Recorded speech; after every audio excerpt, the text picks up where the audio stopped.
Tragedy struck when heavy downpour paralyzed learning for University of Nairobi students. Getting to physical classes proved almost impossible. Schooling imekuwa ngumu sana the past few days. Tunaamka tunaenda hivi shule unapata barabara zimefungwa. Mind you bado fires zimehike, prices zimehike vibaya sana.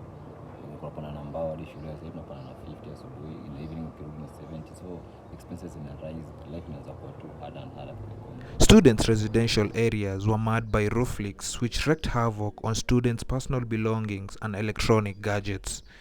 Tracy breaks down how she got affected by such heavy downpours. I've been having roof leaks in my house, whereby my electronics, my laptop has been damaged and has been destroyed by the rains.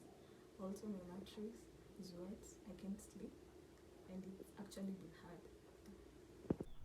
Floods across the country informed the Education Ministry to postpone school reopening dates across the country, with the Cabinet Secretary Ezekiel Mashogu halting schooling for an extra 1 week so that students from far and wide could have plenty of time to prepare. So with the ongoing rains and floods, I think that Professor Machogu made a wise decision to give a 1 week allowance to the reopening of schools, because this allows the strategists to come up with measures and the specific ways to curb these disasters. So that's a wise decision, and I think with that 1 week there will be solutions and schools will reopen and everything will run normally. Flooded estates hindered students staying outside hostels from commuting for classes.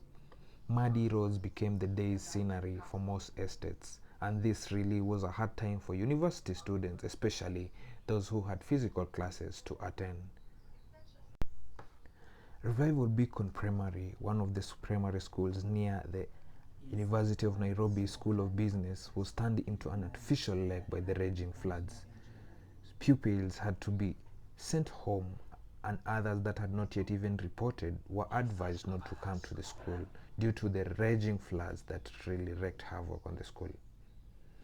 It was quite a sad day for the parents, since their children could not even attend classes, teachers, parents, all in a mess.